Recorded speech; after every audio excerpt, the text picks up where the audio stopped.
So good evening, everyone, and a warm welcome to this webinar. So we are MedGenome, the leaders in genetic testing in India. I'm your host. My name is Joseph Victor. So this webinar is part of the webinar series on essentials of genetics in the 21st century. And our speaker today is Dr. Priya Kadam, Associate Director for Reproductive Genomics at MedGenome. She's going to be talking to us about expanding scope of non-invasive prenatal testing. And before we start, I want to thank Dr. Narayan Saha for providing us this opportunity to present to this audience. And I also want to inform the audience that if you have any questions or comments, please type them in the Q&A window of the Zoom webinar interface. We will also be sending across a recording of this webinar in case you miss out any points or want to revisit any points. And so without any further delay, I will now transfer the host to Dr. Nazmul Haq, who is one of the moderators. We also have Dr. Shamal Sheikh Sarkar, who will be the moderator during the Q&A. So over to you, Dr. Nazmul Haq. Thank you, Mr. Joseph. So this is our fifth webinar on medical genetics, and all the five webinar series are organized by Bangladesh Society of Medical Genetics, that is BSMG. So welcome to all to this webinar series. Screen share করো, তুমি এটা screen share হয় নাই, slide share করো।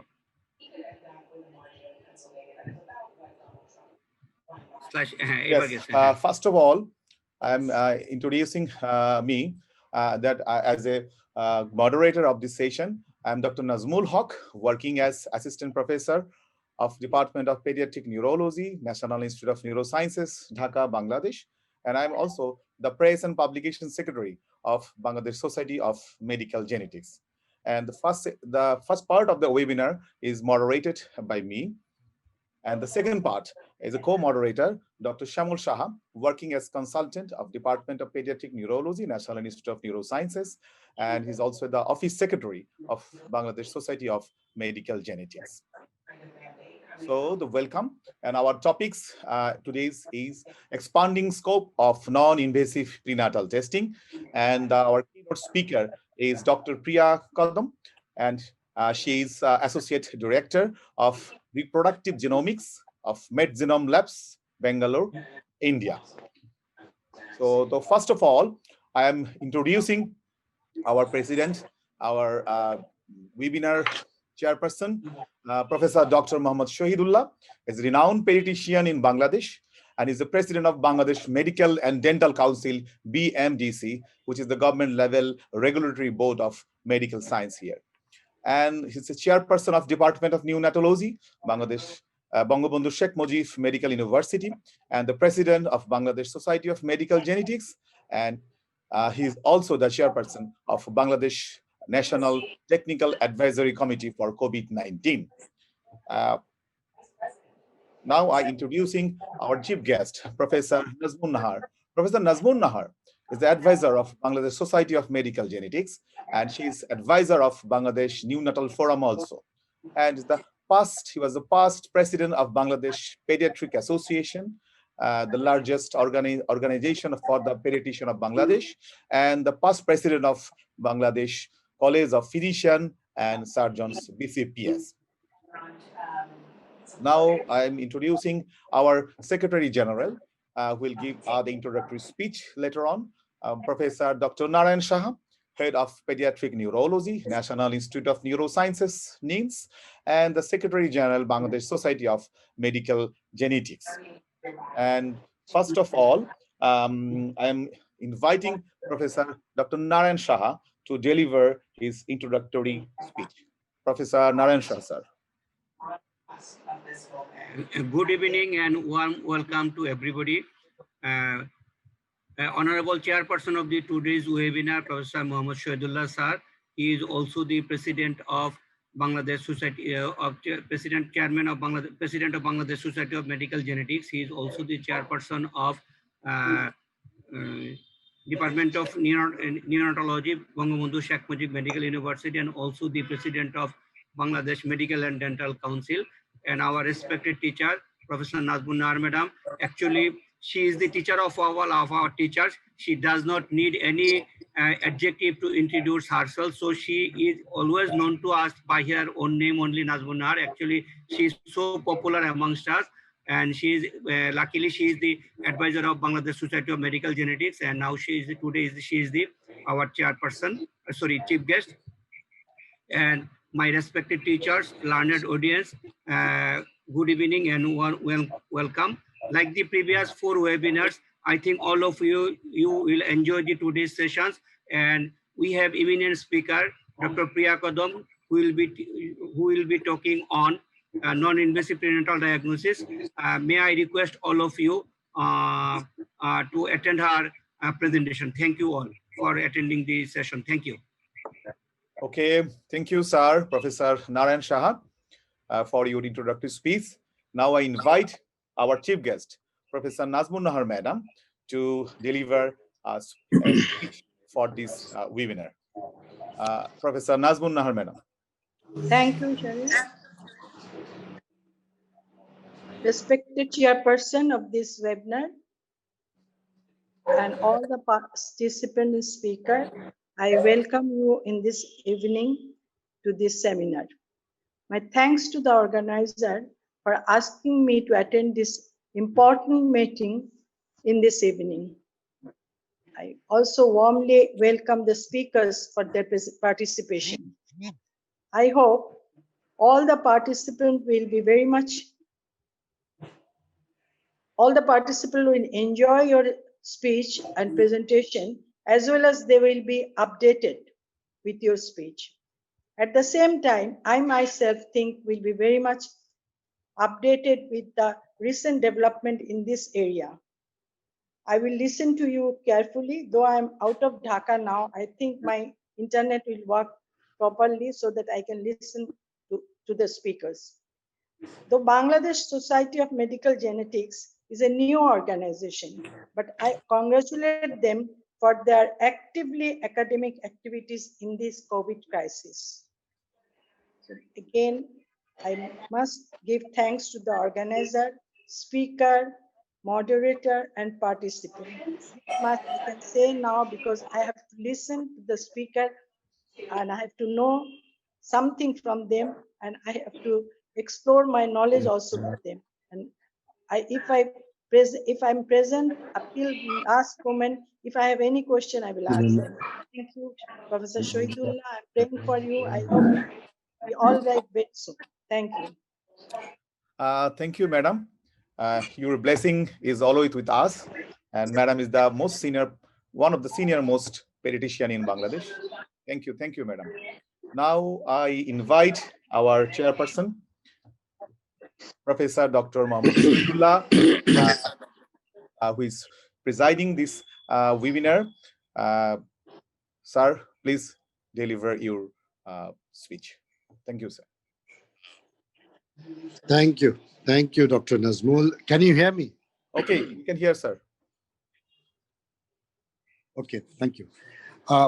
At the Bismillahirrahmanirrahim, and at the very outset, I like to actually express my deep gratitude to Professor Nazmun Nahar, who is my teacher and teacher of all teachers now who are serving pediatric population in Bangladesh. She is with us as the chief guest, and her presence is always inspirational. She actually held many positions in the past, many positions. Just for the speaker to let her know that what Professor Nazmun Nahar is, that she had a long career as a pediatric teacher in the government health sector. Then later on, when she resigned from there, she joined Bardin, and there she served as professor and head of pediatrics, then later on director general. And then at some point of time that she retired from that place as well. She had been the president of Bangladesh College of Physicians and Surgeons, president of Bangladesh Pediatric Association, founder, president of Bangladesh Neonatal Forum, there are many, but what I would say that she is now the advisor to this particular organization, Bangladesh Society of Medical Genetics. And when she is above us, we think that we can really do something. And she's also the advisor of Bangladesh Neonatal Forum. So with that, I like to also welcome Priya Kadam, a very renowned geneticist, that she has agreed to join our invitation and deliver her lecture on non-invasive genetics services. We have with us the Secretary General, very able, very active, Narayan Shah, and for Narayan Shah, I think this is the 5th webinar that we are holding within a very short time. So Narayan Shah deserves extra credit. And all the team and all the members of Bangladesh Society of Medical Genetics. And finally, without whom this webinar would not be successful, that is our esteemed participants. Assalamu alaikum. I'll not be long, just brief that I'm happy that Bangladesh Society of Medical Genetics is making the way to make some, improvement in genetics problem in this country, which is very unfocused, was very unfocused and neglected. Rather, we have a lot of weakness, but we are trying to catch up. And that's the notion of this medical genetics society. And I believe that we are doing that. Our young pediatricians, very interested, our students, postgraduate, some of them might be interested to do the medical genetics in this country. So with that, I'd like to invite Dr. Priya Kadam to deliver her speech. Thank you. Thank you, sir. Thank you, Professor Mohammad Shahidullah. Sir is our grand teacher. And from my side, sir is my first teacher in the field of pediatrics. So now we move to the main part for which all the participants are waiting. And introducing Dr. Priya Kadam, our learned speaker, who directs the non-invasive prenatal testing at MedGenome, Bangalore. And previously, her research work included non-invasive prenatal testing and cancer genetics for over 6 years at National University of Singapore. Dr. Priya holds a medical degree from Bangalore Medical College and a master's from National University of Singapore. She has filed for 2 patents for her work on non-invasive prenatal testing, NIPT, and is a speaker in many conferences and has published her work in journals. Dr. Priya is a member of International Society of Prenatal Diagnosis and Society of Fetal Medicine. So we are honored to have such a learned speaker in the webinar. So the abstracts of expanding scope of non-invasive prenatal screening is the non-invasive prenatal screening using cell-free DNA has revolutionized prenatal screening in many countries that have adopted the testing, and the impact of the testing has been far-reaching. The most notable impact in the reduction of invasive testing, which has seen a reduction up to 70%. Initially, the scope included aneuploidies, and since then expanded to microdeletions and single gene disorders. The test performance in general in Indian settings will be discussed by our learned Dr. Priya Kadam. So I'm inviting Dr. Priya Kadam to deliver his speech, and after that, the speech, there will be a question and answer sessions. I'm requesting all the participants, if they have any questions, please put your questions in the Q&A box or in the chat box. That does the second part, which is conducted our co-moderator Shamol Shah will pick up. Shamol Sarkar will pick up, and then we'll. So I invite Dr. Priya Shah to deliver a speech. Dr. Priya Shah, Priya Kadam. Good evening, everyone. So I will share my screen first. Okay.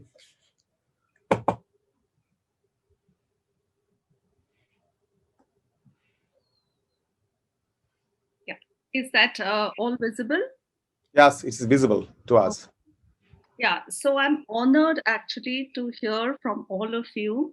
I'm really honored to be able to deliver this talk today.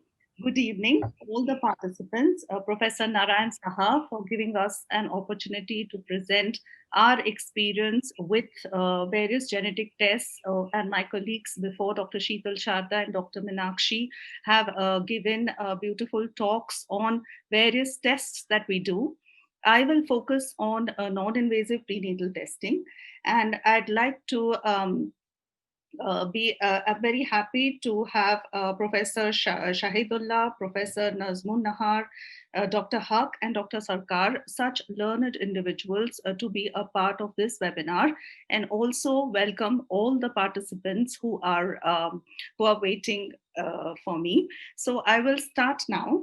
And before that, I'd like to tell all of you that about 2 years back, I actually visited Dhaka for the first international conference on fetal medical society.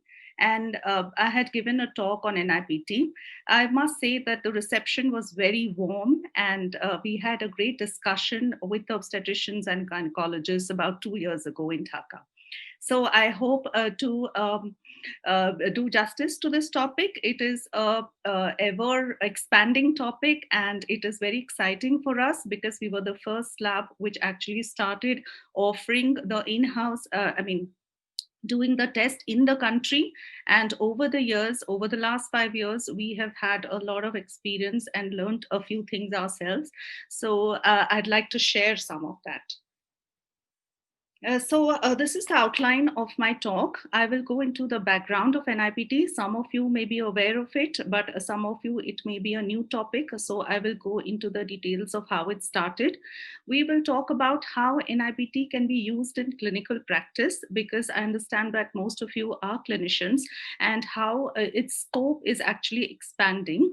And the key discussion points, or these are the interesting debates which I have been following, and my colleagues also have been following, to see how it fits in different scenarios, and also whether NIPT should be offered for general population, what is the effect, what is the difference with high risk and general population, what is the status of NIPT in twins, should we screen for microdeletions or not, and what is the one second, I'll just mute my video so that, so that there is no problem in the streaming.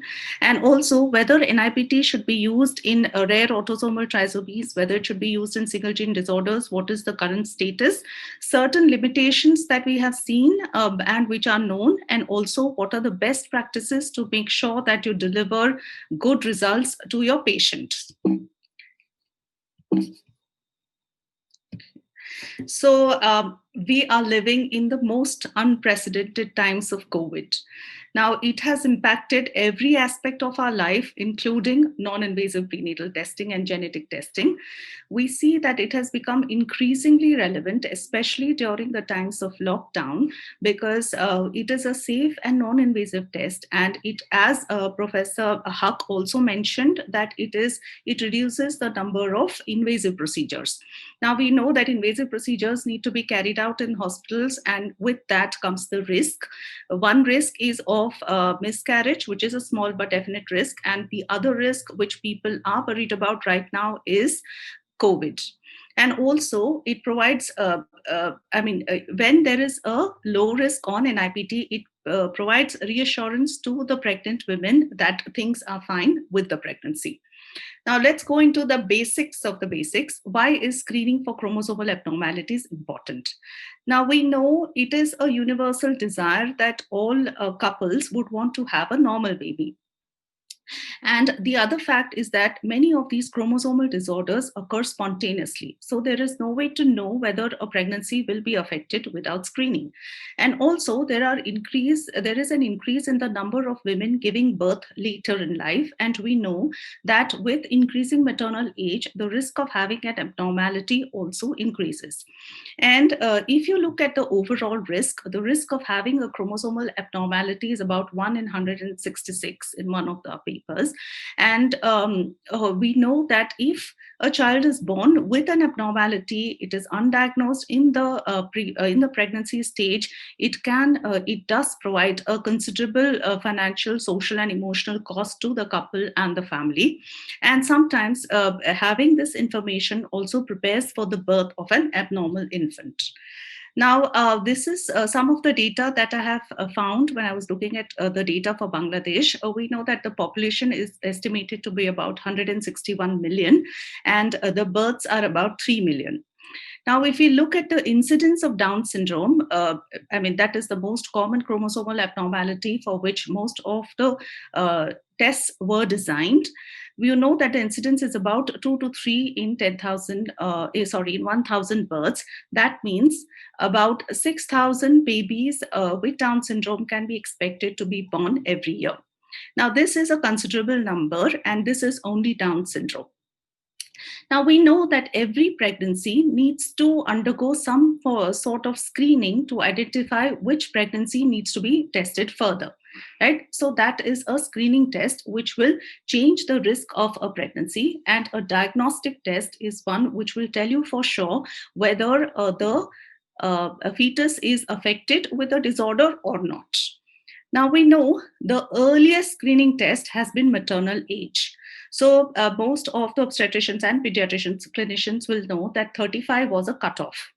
But the problem with just using maternal age, it is historical, also relatively important still, but we know that the detection rate is only 30%. That means 70% of the babies will be missed. Down syndrome babies will be missed if we only use maternal age. And we know that with the evolution of this screening test, there were certain biochemical markers which look at maternal serum screen, which is tested by maternal serum screening. That is the dual marker, the triple test, and the quadruple screening, which give you an estimate of the risk or the abnormality that is present. A high risk needs to be tested further. So you would have the screening test, which change the risk of a particular pregnancy, and a diagnostic test which tell you for sure. Now, the screening tests, of course, are maternal screening and non-invasive prenatal testing. However good the test NIPT is, we must always remember that it is a screening test. Okay, now it has several advantages over the maternal serum screening, which I will talk about later on in my presentation. And one of the advantages, of course, is that it can be done anytime in pregnancy from 9 weeks, 10 weeks onwards. It has a very low false positive rate. And this false positive rate is very important. This is what distinguishes it from the maternal serum screening, which has a false positive rate of about 5%. And also now with expanded screening, more and more conditions can be diagnosed by non-invasive prenatal test.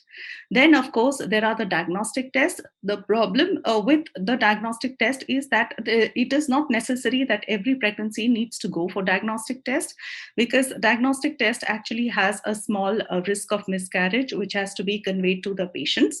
And the tests which are done on the sample which is got from the fetus, because you actually need the genetic material from the fetus to get these to do this test, is the tests are FISH, karyotyping, or we can do a QF-PCR or a chromosomal microarray. And these are diagnostic tests. And we must remember that any high-risk test on NIPT has to be confirmed by invasive tests. So even if the sensitivity is that high, I will come to the reasons later. And also, it is very important that every test which comes in for a non-invasive prenatal test should have ideally undergone an ultrasound scan. The reason for this is that we need to identify how many fetuses are there. Are there any gross abnormalities for which NIPT may not be the appropriate test? Whether there is more than one fetus. So this information is very important while doing NIPT. So what is non-invasive prenatal test? It is screening of cell-free DNA. Now, all the participants in this webinar will be interested to know that all of us have some amount of cell-free DNA in our plasma. That means DNA which is circulating freely, which is not confined inside a cell. Okay, so all the women, all the men will have this cell-free DNA in our blood. Now, when a woman is pregnant, about from 4 to 5 weeks of pregnancy, the DNA from the placenta or the fetus also starts coming in to the maternal circulation. Now, it is this DNA which we look for and which we use to identify any abnormality that may be present. And this was first optimized for trisomy 21, 18, 13.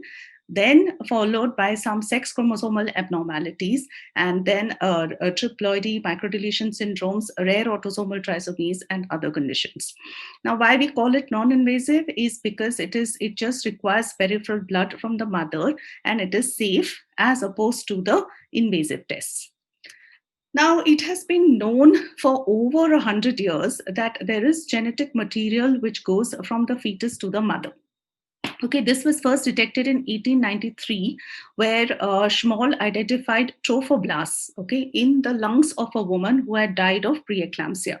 So other than the trophoblast cells, there is also other material which comes across, like I already mentioned the DNA, there may be RNA, there are other cells like fetal nucleated red blood cells. There have even been in stem cells which have been identified in the maternal circulation, which have the origin from the fetus.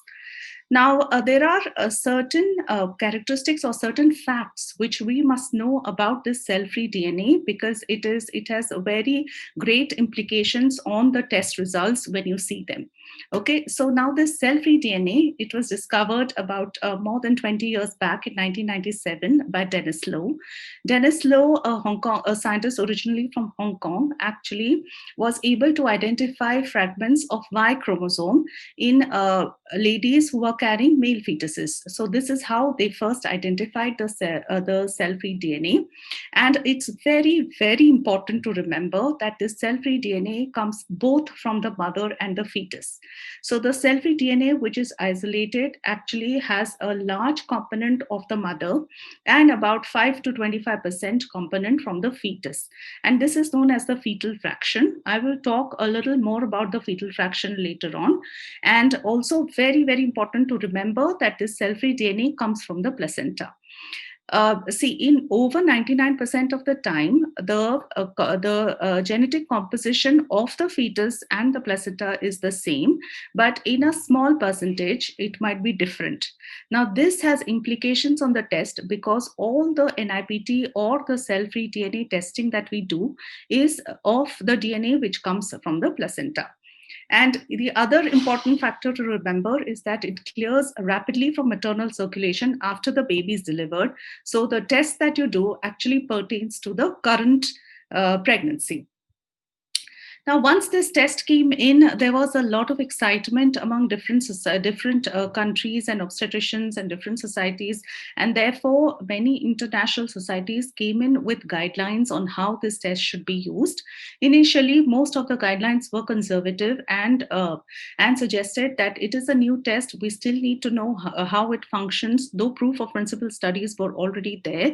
They recommended that this test be only offered for women with high-risk pregnancies. Okay, but as more and more data became available and as more and more clinicians started using this test and finding the high sensitivity and a better benefits to the patients, the guidelines also changed gradually. And in 2016, the American College of Medical Genetics recommended that non-invasive prenatal testing can actually replace conventional screening for trisomy 21, 13, 18 across all all maternal ages. So they did not put any restriction on maternal age there, and also throughout the pregnancy, that starting from 9 to 10 weeks of gestation. So very frequently we get questions on the pregnancies 24 weeks, 25 weeks, can we still do the testing? So the answer is yes, because we can also expect the fetal fraction to be more. The impact of this testing can actually be seen from this graph, in which you can see that in 2011, when the testing first became available, there has been a huge spike in the number of tests performed versus the number of invasive tests, which have been reduced because of this test becoming available. And this chart also shows that NIPT actually is now available in almost all countries of the world. Looking at the evolution of NIPT, it is one of the fastest growing tests across the world. And starting from 1997, when it was first identified, to the proof of principle studies in 2006 and 2008, to the first commercially available test in 2011, and then a wide usage after that. Then different forms, I mean, the additional conditions could be tested, which could be the sex chromosome abnormalities, the NIPT for microdeletion syndrome, which is 22q11.2, and various national bodies and international bodies which started supporting the test, and also the testing for rare autosomal trisomies, which became available by 2014. By 2020, it is used as a first-line test in some countries. Now, we have been offering the test for over 5 years. And what are the most common clinical conditions in which the test is offered? We still use advanced maternal age as one of the reasons for doing this test. The presence of family history, if there is some abnormality which is present, abnormal serum screening, abnormal ultrasound findings which are suggestive of aneuploidy. This is a pie chart which actually shows that in our cases we have about 40 to 45% of the cases which come because of high risk on serum screening. So instead of going in directly for an invasive test, this has become an intermediate test or an advanced screening test which resolves most of the cases. So what are the major advantages of NIPT over the regular screening test? Is the high detection rate. So most of the providers will tell you that the detection rate is about more than 99%, which is true as well, which we have seen in our study also. And there is a lower false positive rate. Now, why is this false positive rate important? So it is important because the higher the false positive rate, greater the number of invasive tests necessary.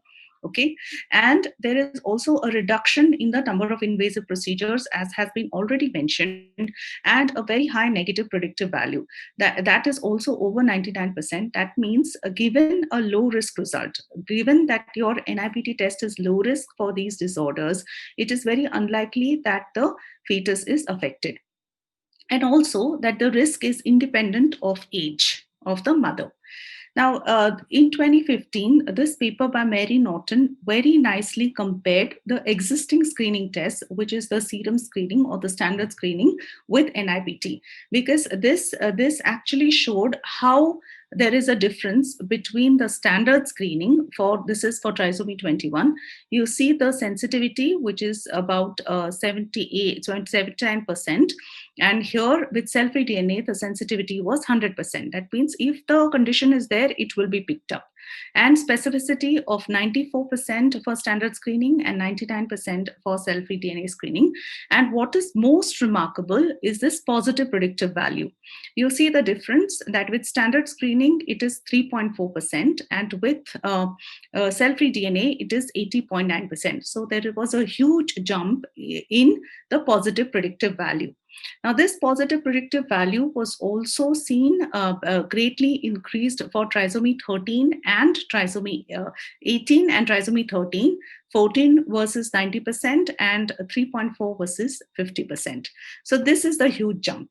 Now, what does this positive predictive value mean?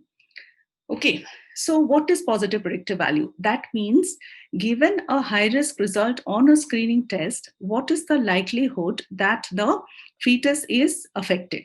Okay, fetus has the condition. So it is illustrated by this here. Suppose you have 100 patients, okay? All the 100 patients have tested high risk on first trimester screening.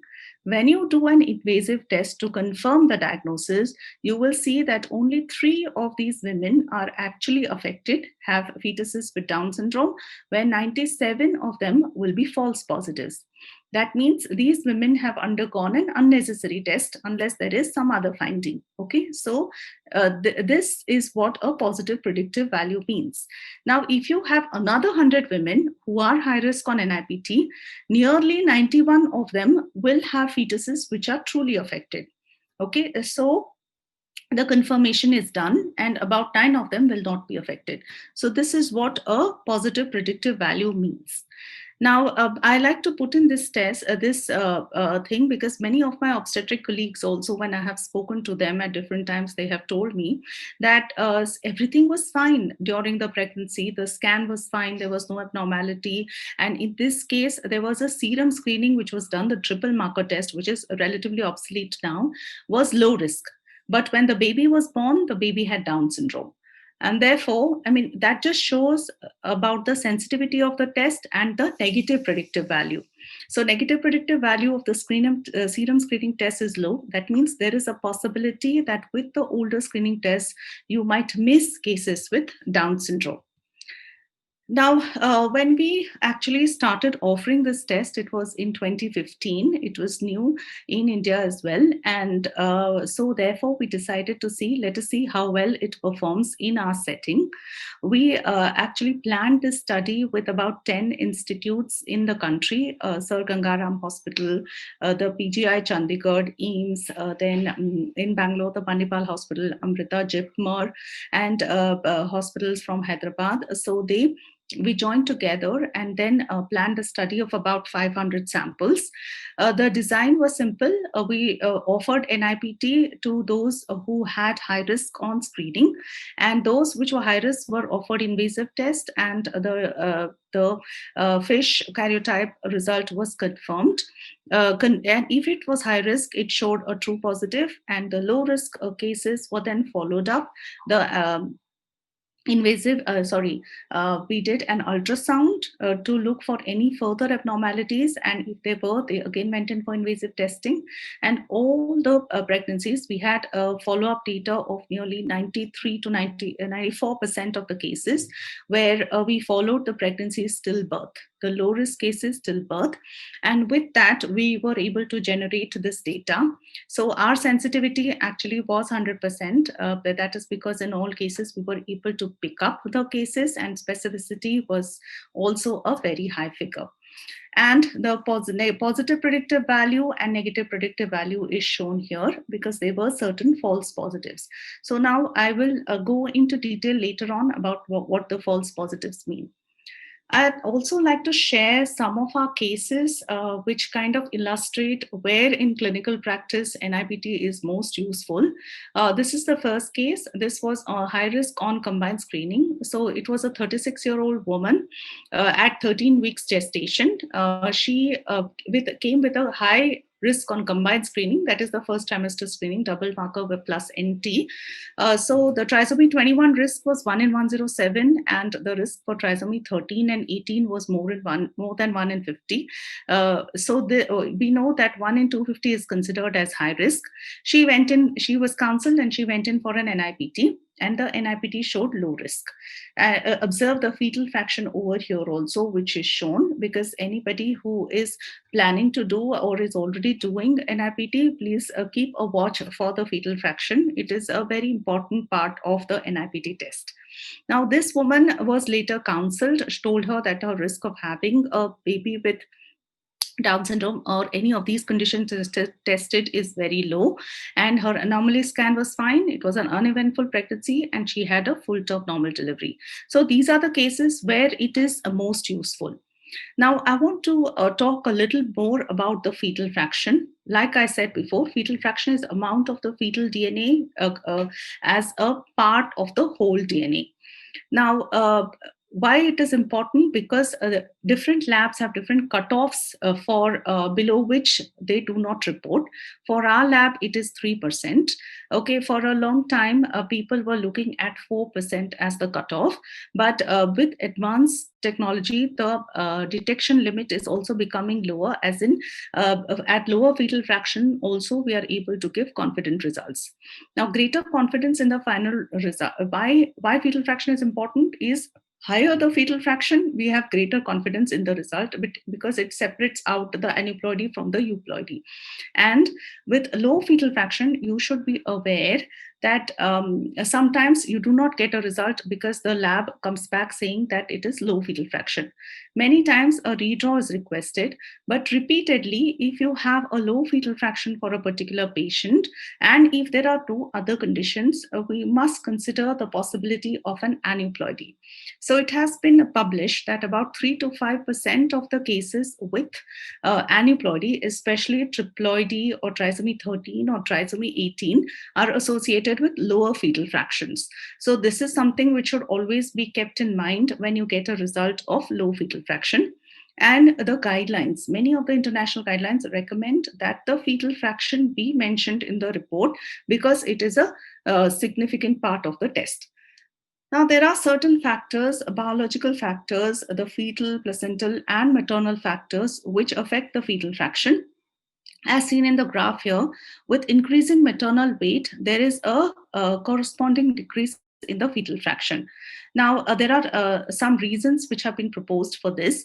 But having said that, I'd like to say that it doesn't mean that NIPT should not be offered in overweight or obese women, because with our experience, we've seen that you do get results in most of the time, but maybe a little more of genetic counseling to the woman, that it might be possible that you must be prepared for a redraw. It is possible that your fetal fraction may be lower. So that is very helpful in getting patients' compliance as well. Now, also, we know that fetal fraction increases with gestational age. Okay, so the later in pregnancy that you do the test, the higher will be the fetal fraction and better will be your result. Now, why we mention this is because in very early pregnancy, there may be lower fetal fraction, and so therefore there should be an appropriate gestational age when NIPT can be done. But usually our average gestational age at which samples come is about 14 to 15 weeks, because that is after they do the NT scan. Most of the samples come at that time. Now, let me come back to the cases. Now, let us get another scenario. This was a 39-year-old woman who had an intermediate risk, okay, which is 1 in 729. So she had an intermediate risk on combined screening, and sometimes people may not do anything else about it, but this clinician thought, okay, even for intermediate risk, let me go in for further testing. She went in for an NIPT, and the baby was affected with Down syndrome, or the result came back as trisomy 21. So, as I have mentioned before, NIPT is a screening test, and once a high-risk result comes out, it has to be confirmed by a detailed ultrasound, by an invasive test, and either amniocentesis, usually amniocentesis, and then either a QF-PCR or a FISH and a karyotype. So here we saw she was counseled, she underwent amniocentesis, and as you can see here, there are these 3 spots which show 3 chromosome 21. So this was confirmed on the FISH as well as the karyotype, where you see here there are 3 chromosomes of 21. So this was a diagnosis of Down syndrome. The patient was counseled, and the couple decided to terminate the pregnancy. Now, there are a few other, these are the regular scenarios, and there are a few other interesting cases which I'd like to discuss. There was this particular woman, 32-year-old, no background risk, spontaneous conception, came at 12 weeks of pregnancy, and she had actually we returned a monosomy X result. That means Turner syndrome. Okay, so she came back for genetic counseling. She was advised to undergo invasive testing to confirm the diagnosis. But sometimes there is some amount of misconception amongst the patients, and also maybe some of the medical fraternity also, that NIPT, since the sensitivity is so high, we must go in. We can kind of take pregnancy decisions without doing an invasive test. I would strongly recommend that please do not do that, because there is still a possibility that the fetus may be normal and it has to be confirmed on an invasive test.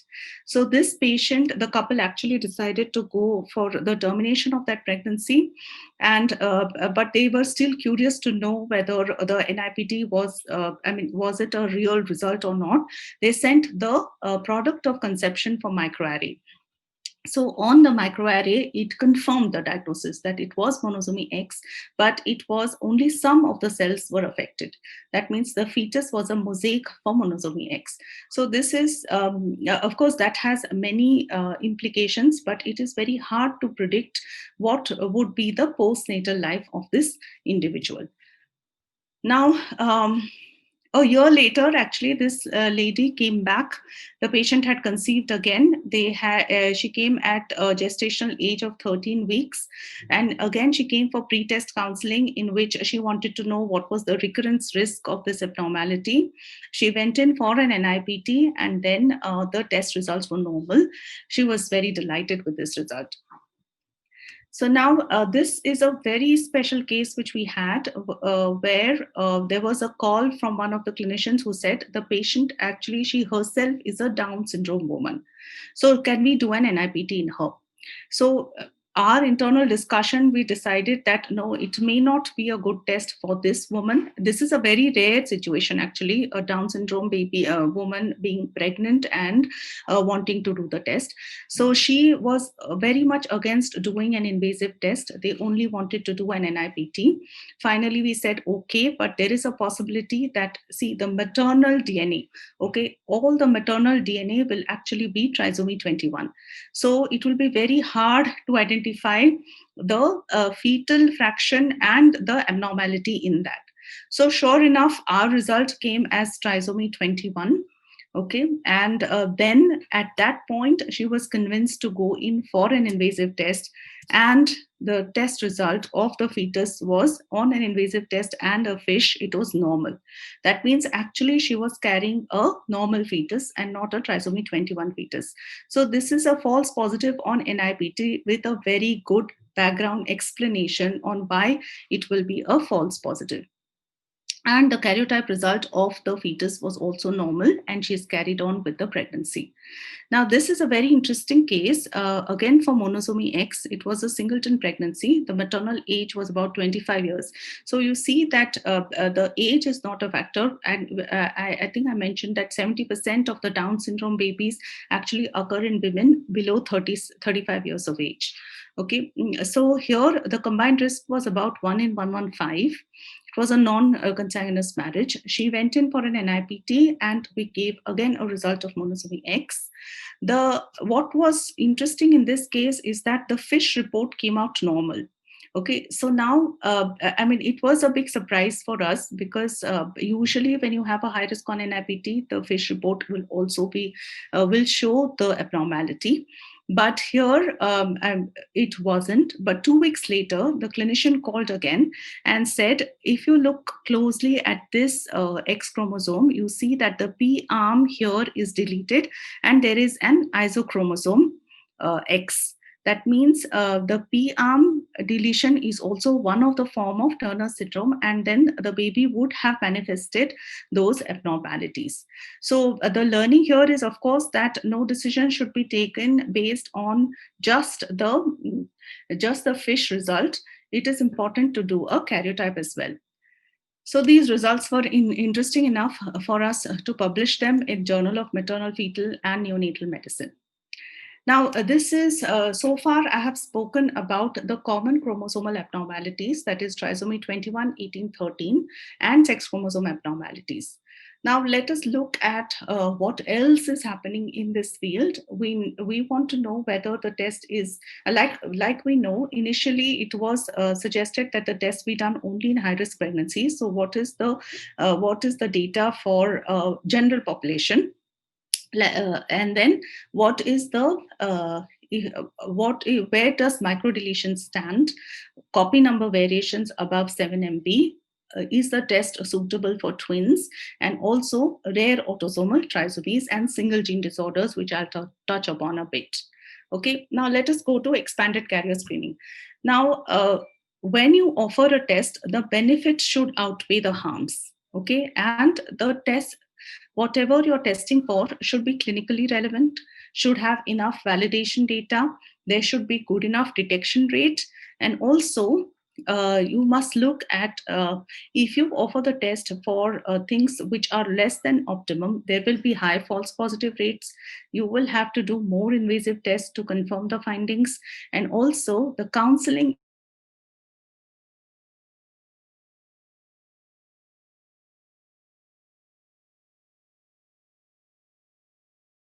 So the accuracy for this is one of the papers which actually looked at. Okay. Can you all hear me, Joseph? Yeah, we can hear you. Please carry on. We lost you for a bit. Yeah, y'all are, you can hear me, no? So I was actually talking about using NIPT in low risk or average risk population. Okay, so this was a meta-analysis which looked at general obstetric population and a high risk population. So you see that the positive predictive value is slightly lower than that of high risk population. You get such high positive predictive values because of the prior risk, which is already high.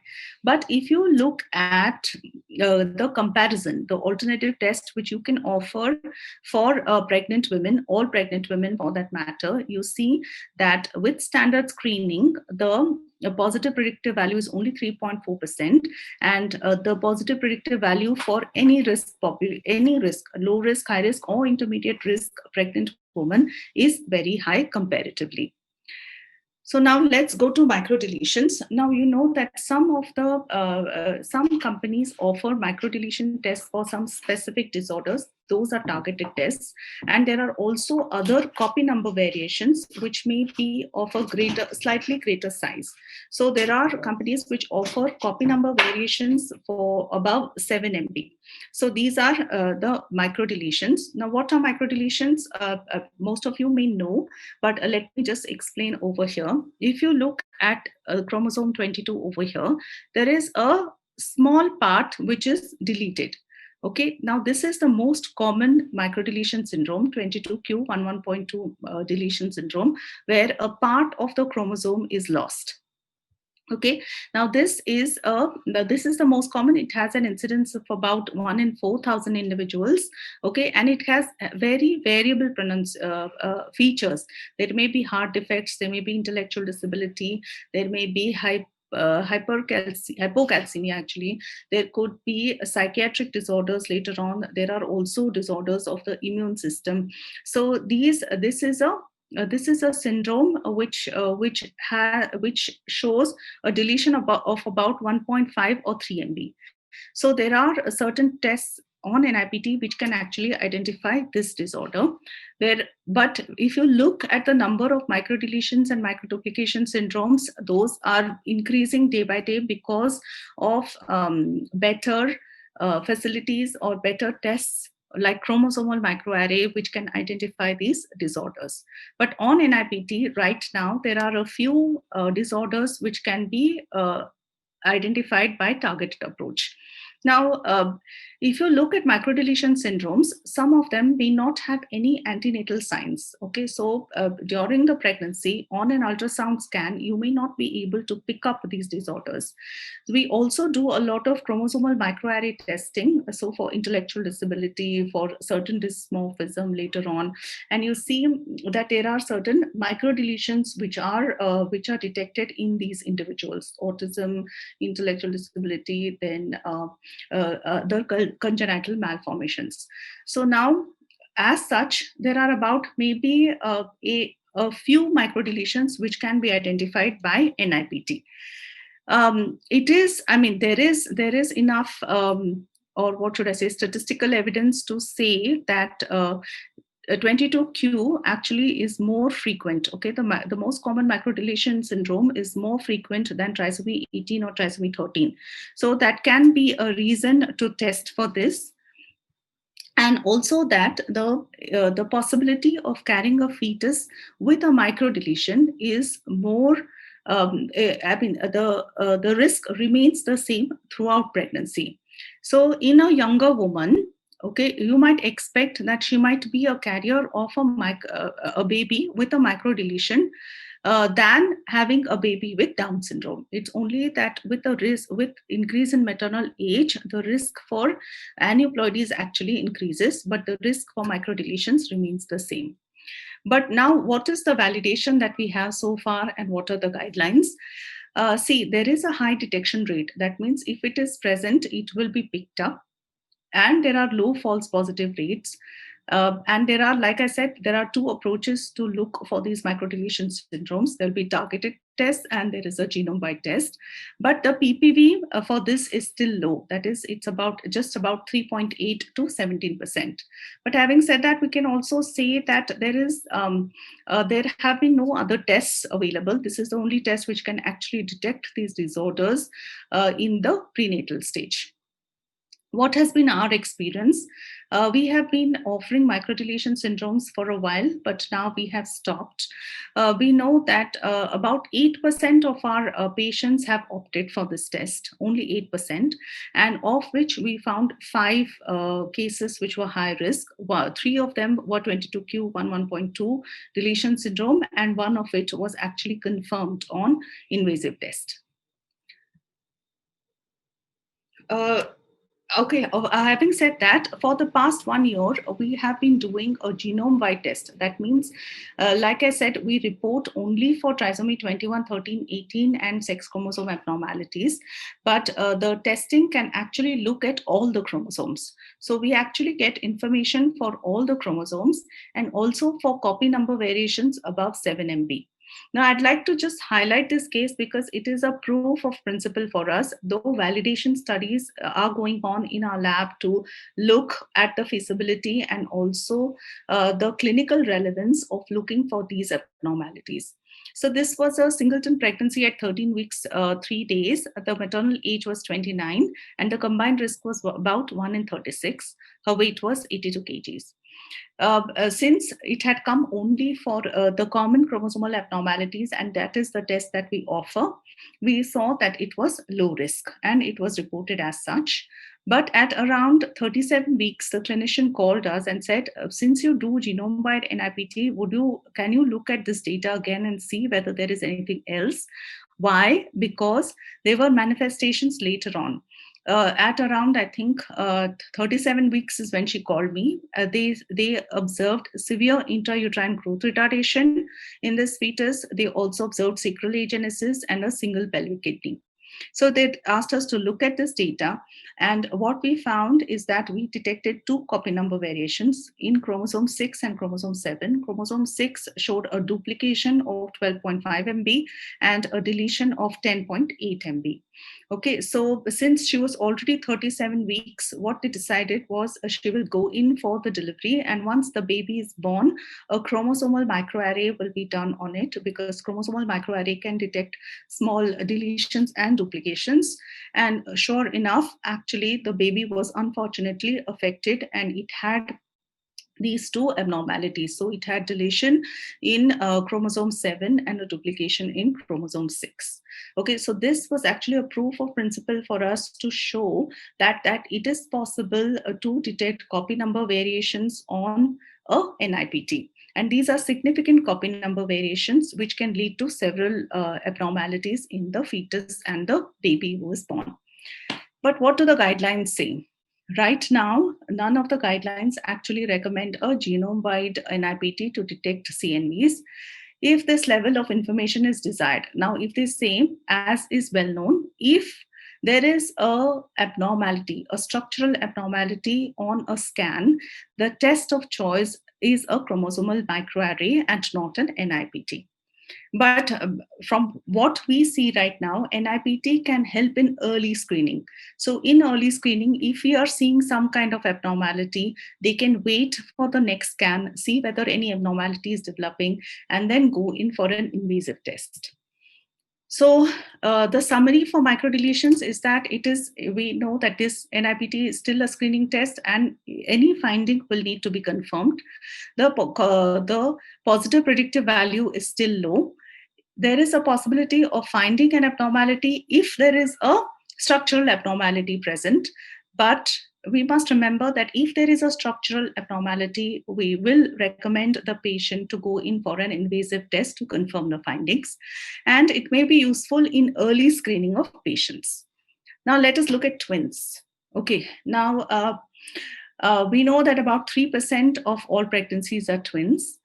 There was a rise in the incidence of twins in the past when the ART just started, and now again the world is seeing a bit of a decline because of recommendations to not transfer that many embryos, or a single embryo transfer has now picked up and people are transferring less embryos. Now there are higher risk of complications with twin pregnancies, we know that, and also we know that the serum screening as such is very tricky for twin pregnancies. Though it is, these are the sensitivities and false positive rate. As such, serum screening can be complicated in twin pregnancies. And an ultrasound actually in twin pregnancies is very important, especially early, because it gives you the chorionicity. And the chorionicity actually correlates with the zygosity. So if it is a monochorionic twin pregnancy, it is most likely to be monozygotic. That means both the chromosomal the component of both the fetuses will be the same. But this sometimes it's very hard to tell whether it is a monochorionic or a dichorionic pregnancy. Okay, now there is only one type of NIPT which can actually tell the zygosity. All other NIPTs cannot. But there is some evidence. Okay, there was no information on twin pregnancies, or what should I say? There have been no recommendations so far.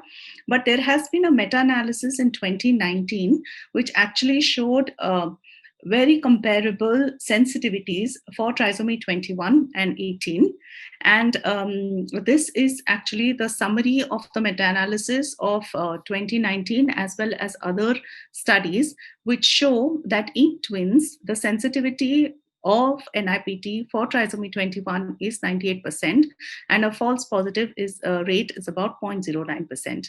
And for trisomy 18, it is 93, and for trisomy 13, it is 75. So this is a pretty reasonable and suitable sensitivity to offer the test to twins.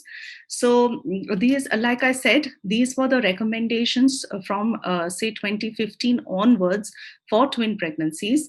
So, till about 2018, most of them did not actually strongly recommend it. And for triplet pregnancies, so far, most of the societies are silent. But just this month, actually early last month, the International Society of Prenatal Diagnosis has recommended that NIPT can be offered to twin pregnancies because it shows sufficient evidence of high detection and low false positive rates with high predictive value. But even then, what we must remember is this is a screening test, and once it comes as high risk, you would have to do an invasive test to confirm the finding. What has been our experience with multiple pregnancies? 2% of our samples are twin pregnancies, and sure enough, about 2/3 of them, that is 63%, are with artificial reproductive techniques. We find a slightly higher failure rate, or what should we say, a low fetal fraction with twin pregnancies. And we have identified 3 high-risk pregnancies, of which 2 have been confirmed on invasive test. The trisomy 13 pregnancy actually didn't want to go for an invasive test on counseling. So what is the summary for twin pregnancies? We must remember that the risk is overall for the pregnancy. Many times people ask us the question, can you actually tell which fetus is affected in a twin pregnancy? That is not possible as of now, because the cell-free DNA is coming from both the placentas, or one placenta if it is monochorionic, and it is not possible to tell on NIPT which fetus is affected.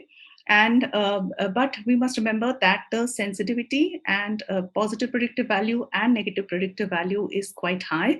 And since it's a twin pregnancy, it is we need a relatively higher fetal fraction to make a call. So for anything less, we would not make a call and ask for a redraw. And triplet pregnancy is still not optimized. So I'm coming to the rare autosomal trisomies. What are rare autosomal trisomies? These are abnormalities in chromosomes other than 21, 13, 18, X and Y. Okay, so what is the incidence of these abnormalities? It is about 0.35%. So about 3 to 4 cases per 1,000 cases. And the most common rare autosomal trisomies are trisomy 7, 16, and 22. We actually, this paper, Bent, they actually compared what were the common rare autosomal trisomies by NIPT and by CVS, and it has been found to be similar between NIPT and CVS, because we must remember that the material for CVS as well as NIPT is the same. So more or less, the pattern of abnormality seen is also the same, but it is slightly different for products of conception. Now, see, the jury is still divided on whether rare autosomal trisomy should be looked by NIPT, because the follow-up of these pregnancies, though there haven't been too many studies, about 50% of these pregnancies would have a normal live birth. But other 50% of the pregnancies would have certain kind of problems or adverse outcomes, such as miscarriage. There may be congenital malformations. There may be intrauterine or postnatal growth restrictions, and also there can be intrauterine fetal demise. Now, see, what we have normally seen and what is observed in literature is that when you see an abnormality on the of these rare chromosomes on an NIPT, it is mostly due to confined placental mosaicism. What is confined placental mosaicism? You find the abnormality confined to the placenta. So it's only the placenta which has certain abnormal cells, say trisomy 7 or trisomy 16, but the fetus is normal. So many of the times when we do the invasive test for a trisomy 7 or a trisomy 16, you will actually find that the fetus is karyotypically normal. But that doesn't mean the pregnancy becomes low risk, because there have, even if just the placenta is abnormal, it does have implications on the fetus, like growth restriction. Other than that, there could be a fetus which might be mosaic. There may be a uniparental disomy, especially in chromosomes 6, 7, 11, 14, and 15. There may, in the fetus that is, there may be a vanishing twin. There might have been a twin which might have had the abnormality, and that has given the NIPT result. Sometimes there may be abnormality in the mother. The mother may be a mosaic for some of these rare autosomal trisomies, and that's why you're getting the result in an NIPT. And in about 10 to 20% of the cases, the cause of the abnormal NIPT cannot be found so far. So like I said, this is a compilation of a few studies which has shown over here that about 50% of the pregnancies where you detect a rare autosomal trisomy on NIPT will have a normal live birth. Now, what are the benefits and harms of expanded carrier screening? They do resolve some of the test failures. Sometimes there may be a test failure, so there may be an abnormality in some other chromosome. Okay, it helps in detection of additional fetal abnormalities, even in the absence of ultrasound abnormalities, and it helps to identify high-risk pregnancies and allows to change management, and it takes away uncertainty related to certain unexplained adverse outcomes and allows better recurrence risk counseling. And what are the harms? It will lead to additional invasive procedures, can cast a shadow on early pregnancy and childhood because you think that there might be an abnormality. Now, this has been hotly debated topic, and in the conference in Singapore and last year, the International Society of Prenatal Diagnosis, the jury was totally 50-50. That means those people for and against testing for rare autosomal trisomies was exactly 50-50. So we are actually waiting for more data, and we are doing some amount of validation and study in our lab also to see whether it is useful to offer this test to patients. Our limited experience, about 4 to 5 cases, has shown that most of these cases, the fetus will be normal. Now, coming to single gene disorders, I'll be winding up after the single gene disorders, go a little bit of the limitations, and then I'll talk about the best practices for NIPT. Now, coming to single gene disorders, of course, there have been many proof of principle studies. There have been some tests which have been commercially used. So the most important will be the detection of RHD status in Rh negative women. That's a typo there. It is in Rh negative women who have a Rh positive partner. Okay, so non-invasively, you can detect whether the fetus is Rh positive. Okay, that is one of the tests which is used. Then the most, technically, the most simplest test to do is for autosomal dominant conditions that are paternally inherited or which arise de novo, such as achondroplasia and thanatophoric dysplasia. And also for in autosomal recessive disorders like cystic fibrosis or congenital adrenal hyperplasia, we can do NIPT on the cell-free DNA to exclude the paternal mutant allele. So if the mother and the father have different mutations, you can look at cell-free DNA and see whether the father's mutation is inherited or not. Okay, so that will then make the fetus a carrier. Now, most challenging are the X-linked recessive disorders. Okay, so in recessive disorders and conditions where both the parents carry the same mutation, so those are technically challenging. And in addition to that, the other problems with doing an NIPT may be estimation of fetal fraction, placental mosaicism like we have seen, or there may be certain unexpected maternal chromosomal abnormalities which can confound the results. But it is used in high-risk pregnancies and where there is a family history or where there is a sonographic finding. Like I said, and the methods which are used is an MPS panel or relative mutation dosage studies or relative haplotype dosage studies. So right now, the guidelines actually do not recommend using NIPT for single gene disorders. If you're suspecting a single gene disorder, it is best to do an invasive test and test it by a clinical exome or by the panel. Now, what are the current limitations and challenges with NIPT? I would just mention them. Like I have already told, there is a small possibility of a false positive, which could be because of confined placental mosaicism, or the maternal DNA is abnormal, or there is sometimes because of vanishing twins. So we have actually gone over these conditions in my talk. There could be a false negative because of confined placental mosaicism, maternal transfusions. So this is the condition which we would like to avoid. So you do not want to do an NIPT test and still get a false negative, though there have been reports of false negatives with NIPT as well. And sometimes you don't get a result because of low fetal fraction and some other abnormalities, and also because of heparin usage. So we know that there have been some studies actually, but it is not conclusive, that even the mother is on low molecular weight heparin, the fetal fraction may be lower. And sometimes we do get some incidental findings. So when there is a very abnormal and a skewed pattern of the DNA, it is possible that the mother may be carrying a malignant disease. Now, I just want to quickly go over this mechanism of false positives and false negatives. So this is the single cell which then divides. And you see that sometimes during division, there might be one cell which becomes abnormal. Okay, so in this case, when the fetus develops the inner cell mass and the trophoblast. You see here, the trophoblast forms the placenta and the inner cell mass forms the fetus. Now, in this case, both the cells everywhere are normal. So this will give a normal NIPT. Now, in this case, both the fetus has some abnormal cells and the placenta has some abnormal cells. So you will get a high risk result, and it will be confirmed that the fetus is also affected on invasive test. But when you do a in these conditions, okay, you see here, it is just the trophoblastic cells which later form the placenta are abnormal. So these will give false positive results. That is, the fetus is normal, but the placenta is abnormal. So you will get a false positive result. And therefore, every high-risk NIPT test has to be confirmed on a invasive test to actually check the status of the fetus.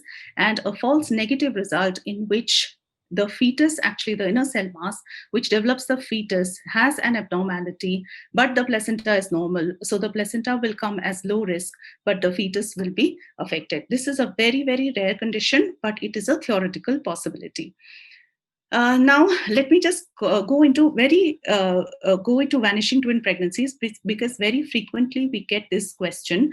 There was the pregnancy started as twins or triplets, and then now only one fetus is left. Should we do an NIPT? Is an NIPT a good test? Now, my usual answer is actually no. NIPT is not the best test for vanishing twin, because there is only one technology which can actually tell the presence of additional genotype.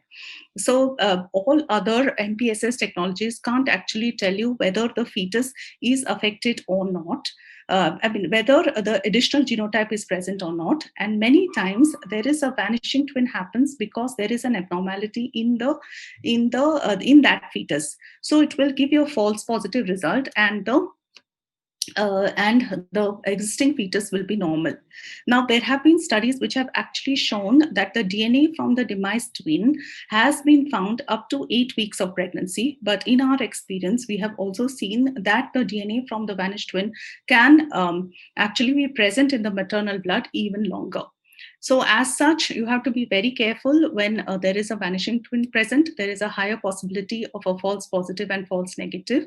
And in counting methods, there is no way to know whether the DNA which you are seeing is from one fetus or also from the demised twin. Very quickly, I will go into the best practices for NIPT, which include the pre-analytical, analytical, and post-analytical stages. Now, whenever you send an NIPT test, please be sure that the test is nicely validated in the laboratory. There is adequate pre- and post-test counseling which is done, and and also blood collection is done in a specific way and in specific tubes, and the processing in the lab, I'll talk about it a little bit, the reporting and quality assurance. So validation in our lab, before we offer any test in MedGenome, a great amount of validation is done so that the test that you get is the most accurate.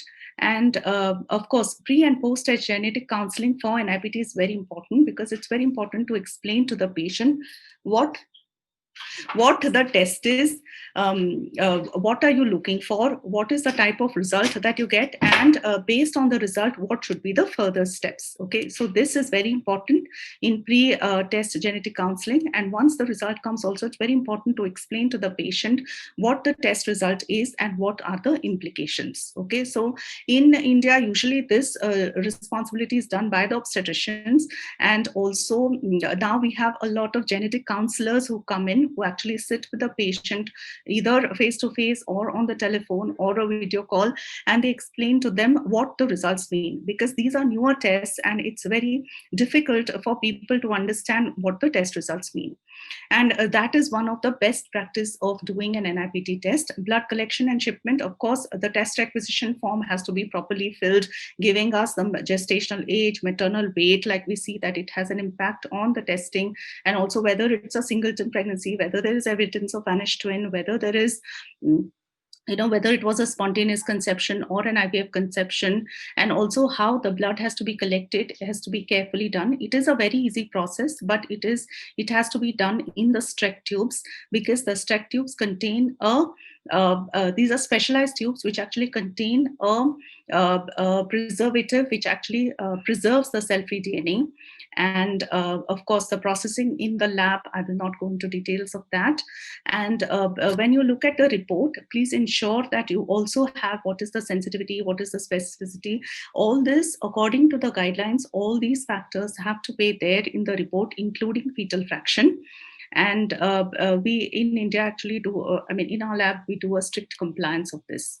And of course, to make sure that our testing is accurate, we participate in many international quality control programs like the CAP, which we have CAP accredited, and it actually ensures that the quality of test reports which are provided to the patients and to the clinicians are of highest quality. So I finally come to the conclusion. NIPT is a very sensitive and specific test for assessment of chromosomal abnormalities. The greatest advantage of this, of course, is that it significantly reduces the need for invasive tests. The high negative predictive value gives reassurance to the patients, and the jury is still out about expanded screening for microdeletions and as well as for RATs. And pre and post test counseling is very important to the patient, and it can be carefully integrated into prenatal practice across the world. So this is a picture from last time when I was in Dhaka at the Feto-Maternal Society. And this is the team. Of course, it is a very committed and robust team which works on not only NIPT, but a lot of other genetic tests in our laboratory.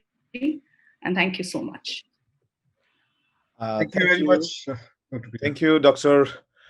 Priya Kadam, for your excellent, informative, and elaborative presentation. Now is the time for question and answer session.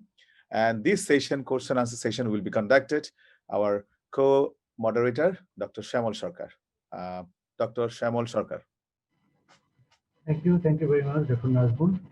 And thank you, Dr. Priya Kadam, for your excellent presentation. I think the participants will be enlightened about medical genetics from your very fantastic lecture. Mr. Bishop, can I audible? Yes. Are you audible to me? Yes, you're audible. Please go ahead. Thank you. I am going to collect the questions. The first question is asked by Dr. Nargi Sara Begum. She is a neonatologist, and her question is, a mother having ultrasonogram report of umphalassery in her 10 to 11 weeks of gestation. What should be approach of evaluation to exclude the genetic problem in the fetus? Dr. Priya Kadam. Yes, one moment. Yeah. For this, actually, there could be a possibility of a chromosomal abnormality. Okay. I think the initial genetic counseling should be on how they want to proceed with the pregnancy. Okay. So there could be an invasive test which can be done. We can look at the chromosomal microarray. We can look at the sequencing of the fetus. Okay. Thank you very much. NIPT would not be the best test in this case because we may not expect, omphalocele, maybe some of the chromosomal abnormalities, but you would want to look at all the chromosomes. So it is best to do a chromosomal microarray. Hey, Shamal, তোমার ভিডিওটা ইয়া করে নাও, তুমি তো video of করে রাখছো, ভিডিওটা on করে নাও। Sir আমার ভিডিওটা কেন যেন অন হচ্ছে না। তো তুমি তো দুইবার গেছো দেখা যাচ্ছে শ্যামল সরকার। স্যার আমি মোবাইল থেকে কোশ্চেনগুলো দেখতেছি আর ইয়া থেকে। The second question is from Dr. Shati. She asked, can we differentiate cell-free DNA of mother from fetus in blood from mother? The question is whether we can physically separate the cell-free DNA of the fetus and the mother. Yeah. Can we differentiate cell-free DNA of mother from fetus in blood from mother? Yeah. So actually, the physical separation is not possible. What is done is digital separation. So there are methods of measuring the fetal fraction. There is the SNP-based method, because the SNP-based method actually looks at the SNP pattern between the fetus and the mother and is able to tell how much the fetal fraction is and whether there is an abnormality in that fraction. The other method is, it is known that the fetal DNA actually is shorter. The fragments of fetal cell-free DNA is shorter than that of the maternal cell-free DNA. So you would actually want to concentrate on your or augment the fetal, the shorter fragments and make a diagnosis on it. But if you're asking for physical separation, that is not possible yet. Okay, another question is from Professor Dr. Shadul Alom. He is a pediatric urologist. Dr. Shadul Alom has requested to accept his regards to Dr. Priya Kadam, and he thank you for your comprehensive presentations, and he wanted to know that can NIPT lead to social pressure to participate in prenatal screening? Am I clear? Yes, His yes, question, absolutely the his question. question, his question is, NIPT could lead to social pressure to participate in prenatal screening. What are the ethical and social concerns about the routinization and limits to expanded scope of NIPT? Okay. Yeah, actually, what you're saying is, I mean, I understand where it is coming from, but like I said, when there is a pre-test counseling, when you do a pre-test counseling with us and everywhere else, there is, what we can provide to the patient is the options.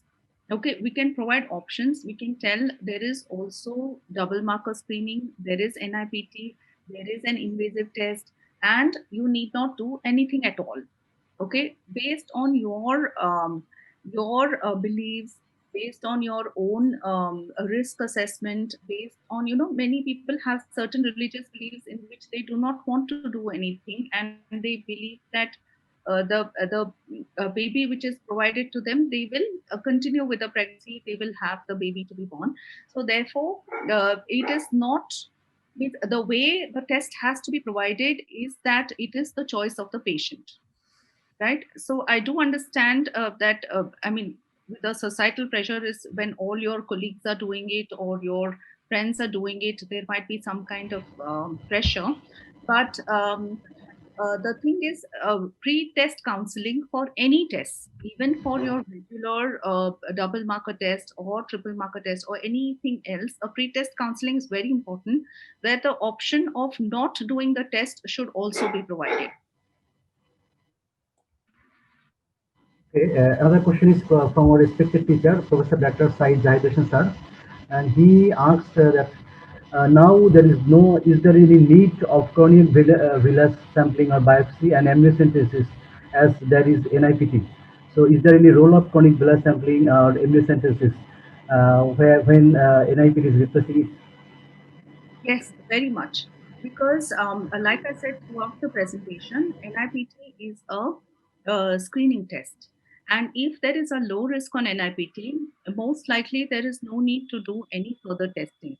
But if there is a high risk, or on an ultrasound testing later on, you are finding some kind of abnormality, then it is very important that you do a chorionic villus biopsy or an amniocentesis based on the gestational age.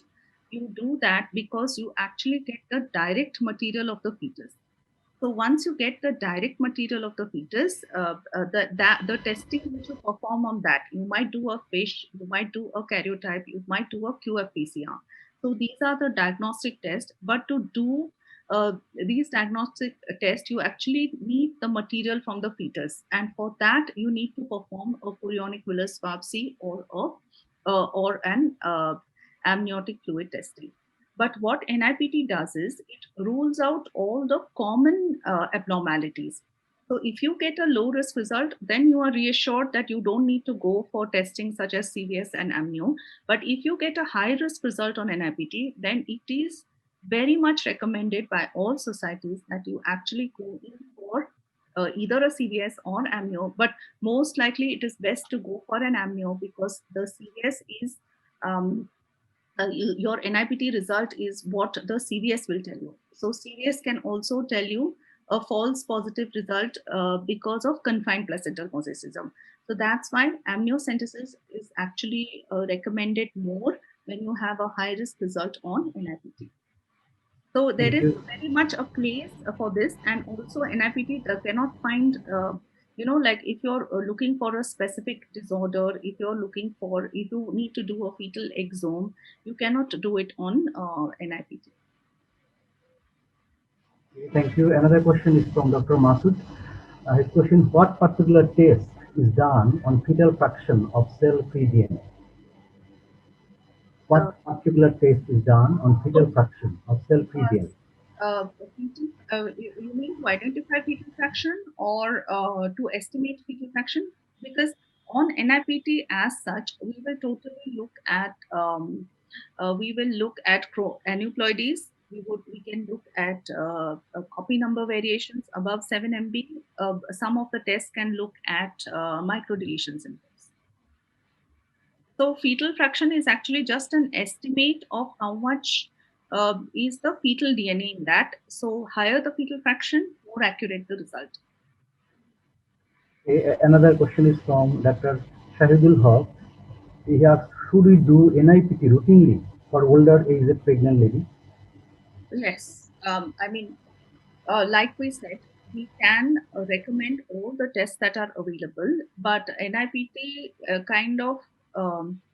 is more acceptable because its sensitivity and specificity is much higher. So that's why routinely, and some of the countries are offering the test routinely to pregnant women, all pregnant women, not only older women. Dr. Mariam Faruqi asks, how can NIPT help in detecting CFTR mutation in fetus of a affected father? How can NIPT help in detecting CFTR mutation in fetus of affected father? So actually, it is possible because this is one of the single gene disorders which can be identified by NIPT. Now we know that it is an autosomal recessive disorder, right? Autosomal recessive disorder. So you must know what is the mutation in the mother, what is the mutation in the father. Okay. Now we know that it will manifest if it comes, the mutation from both the father and the mother has come to the fetus. Now, in the mother, her cell-free DNA will already show, like the maternal fraction of the cell-free DNA will already show the mother's mutation because it is the mother's DNA, so that mutation will already be present. So why you do the cell-free DNA test for CFTR mutation is to see whether that fetus has gotten the father's mutation also. Okay. So if he has the father's mutation also, that means the fetus is most likely to have both the mutations. So, again, it becomes a carrier, right? Am I making, is it clear? Okay, thank you, Dr. Priya. And another very small question is, the name has been not mentioned here. The question is there any role of NIPT in screening or detecting the neurometabolic disorders antenatally? Can we detect neurometabolic disorders antenatally by prenatal testing by NIPT? Neurometabolic disorders, is it? Yeah. See, as such, as of now, no, because for whatever disorder it is, you have to know the exact mutation. So once you know the exact mutation, you can look for it in NIPT. But as such, many of the societies for single gene disorders, as such, it is still not optimized because there will be a huge background of the maternal DNA. Okay, so many of these disorders, metabolic disorders, are autosomal recessive. So the maternal mutation will already be present there. Only thing you can look at is the fathers, but there will you will have to do a genetic workup before, to know what are the mutations which are present. Though there are some commercial companies which do look at certain mutations, whether metabolic disorders are there, I don't think so, not yet. Okay, the two questions. One question from Dr. Fahmida Zabin. Our question is, as there is positive predictive result in NIPT, I repeat, as there is positive predictive result in NIPT, if mom with high risk pregnancy only agrees to do it, how can we counsel for pregnancy outcome? Am I clear? I am asking the question again. As there is positive predictive result in NIPT, if mother with high risk pregnancy only agrees to do it, that means father is not agreed or the family is not agreed, only mother is agreed to do it, how can we counsel for pregnancy outcome? I don't know whether you are clear or not. She is a high risk pregnancy, you're saying, on NIPT, is it? Yeah. On NIPT. So if there is a high risk result on NIPT, we strongly recommend that an invasive test be done to confirm the finding. Though the positive predictive value is high, it is still very important to check the status of the fetus by invasive testing. The last question is, what is the cost of NIPT in India? The cost, right? Actually, initially when we started, the cost was about say 30,000 Indian rupees, 30,000. Now the cost is reducing. And actually, even before that, it was even much more. So it was about 50,000. Then about 5 years back, it came to about 30,000. Then off late, I think it is about 12 to 15,000. And I mean, of course, there are many arrangements with, sometimes we have with the B2B arrangements, and then they work out the cost structures. Okay, thank you. One last question. Dr. Dhananjay Das, he is from Kidagan Mau Shishu Hospital. And his question, what test is carried out on fetal DNA? Is it PCR, FISH, or microarray? No, actually, it is, they do a passively parallel sequencing.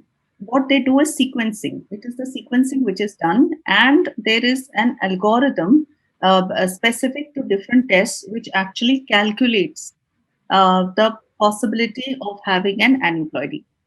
So it's not, PCR may be done for looking at single gene disorders.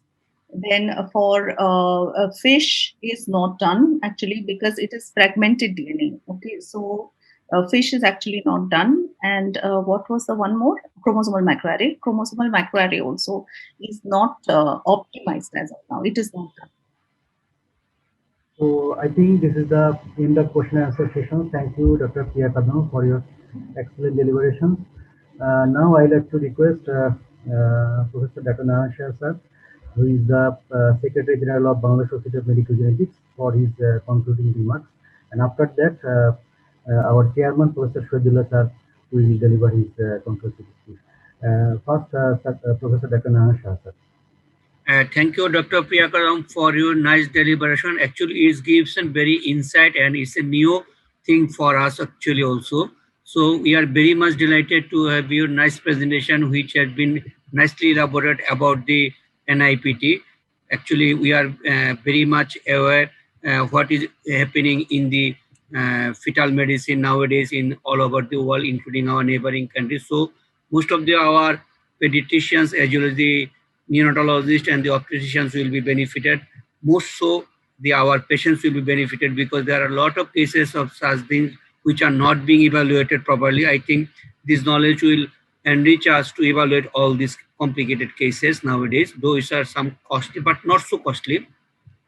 And my thankfulness also to the all audience actually who have already present across all about the webinars. Probably all of you know this is the last seminar that is being arranged by Bangladesh Society of Medical Genetics during the COVID seasons for about a very refreshment or very elaborative knowledge on medical genetics, applicability of medical genetics in clinical practice.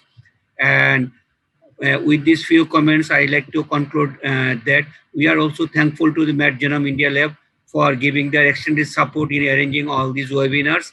So may I request our President, Bangladesh Society of Medical Genetics, Professor Shahidullah sir, to have his concluding remark. Shahidullah sir, please. Sir, আপনি কি আছেন Shahidullah sir? Just a moment, just a moment. I'm there. Yeah. Sir. Okay. What I would say, I mean, it's an excellent, mind-blowing presentation by Priya Kadam, and I think this is the last one, and very important this one, because whenever it is in terms of non-invasive, and I'm not talking about the genetics, in anything, invasive versus non-invasive. So invasive is always a cumbersome thing. Non-invasive is a kind of a reassuring things, but of course it has got limitation. And you said very well about it. It is also at the same time, to a greater extent, quite informative. And this non-invasive prenatal testing is, I think, these are things that we should be looking at. From the society, I thank you very much, Priya Kadam, and it should be the last. You should be invited again so that you can join us. And I'm sure that our pediatricians, our students are largely being benefited. And this is, I call, South-South cooperation, you know. We can get cooperation from United States or Australia or Japan, but when we get from India or India gets from Bangladesh, where we have comfort zone, where we understand each other better, and our problem is common. So with that note, I like to thank all esteemed participants so far, so long have been with us. The two anchor today, Nazmul Haq and Shamol, and my Secretary General Special, Narayan, my younger brother, and again, Priya Kadam. Thank you very much. Thank you, sir, and thank you, Dr. Priya Kadam again, Mr. Joseph. Thank you for arranging such a nice webinar session, and thank you all participants. Thank you very much for your participation. Okay, so আমাদের কি Nazmunnahar madam ছিল শেষ পর্যন্ত নাকি থাকতে পারেন না? কিছুক্ষণ আগেও ছিল স্যার, কিছুক্ষণ আগেও ছিল, এখন বোধহয় ম্যাডাম বোধহয় রাস্তায় বোধহয় সম্ভবত। ও আচ্ছা, নাহলে ম্যাডামকে দেওয়া উচিত ছিল একটু কথা বলতে। তাও একটু ওই নাজমুল একটু বলে দেখো তো ম্যাডাম আছে কিনা, একটু জাস্ট বলো। নাজমুন্না ম্যাডাম আপনি কি আছেন ম্যাডাম? আর ম্যাডাম নাই, প্রবাবলি থাকলে বলতেন যে উনি কোশ্চেন করতেন, থাকলে কোশ্চেন করতেন। হ্যাঁ, probably she has left. And Priya, you are also invited after the COVID pandemic is over in this country. Yes, thank you very much. I have been invited 2 years back and I have had a very good time. So I'd really like to come in again. Okay, great. And thank you, sir. All of you, I'd like to invite you all to Bangalore, to Med Genome, and come and visit us and we can have more discussions. I have been there twice and it's a nice city, one of the nice cities in India, I would say. Very clean. And do you know my friend Ranjan Pejawar? He's a neonatologist there in Bangalore. Which hospital? I just forgot the name of that hospital, but Shahidullah, আমি তোমাদের লাস্টে question answer শুনেছি, কিন্তু আমি আর কিছু বলতে চাই না। Thank you. Okay, thank you madam. Madam আপনার এই গলাটা শুনলাম, ওইটাই ভালো লাগছে।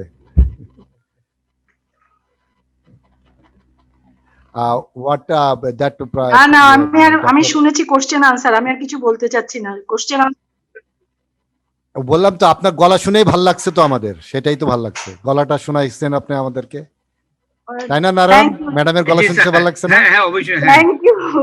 Thank you all. Pray for me and I also pray for everybody. And thanks to the speaker again. Thank you, ma'am. Okay, bye. Okay, so I'll conclude the webinar now. So thank you everyone for taking time off from your schedule to attend this webinar, and also Dr. Priya for giving us this interesting talk. And I'd also like to thank, on behalf of Med Genome, Professor Saha for giving us this opportunity to present to the audience in Bangladesh. I think we enjoyed the sessions over the past 5 sessions, and we're hoping to do more sessions with you all. We do have our own webinars, and I'm sure we'll send you the invitation. You can join in for those as well. And thank you for the audience for taking time off from your schedule to attend this webinar. And if you have any further questions, you can get in touch with us through our partners, Genetic Solutions Bangladesh, and also visit us on our website, medgenome.com, if you have any, if you need any additional information. And we will be sending out a recording of this webinar in a couple of days, so look out for it. So thank you again, one and all, and I will now conclude this webinar. Okay, thank you, and have a Joseph Victor, for your nice cooperation and extended support. Yeah, thank you very much, sir, for your encouragement and your support. Okay, thank you. Thank you. Thank you, Priya Kadam again. Thank you, Joseph. Good night, Professor. Good night, Yeah. all. Good night, Dr. Sarkar. Yeah. Okay.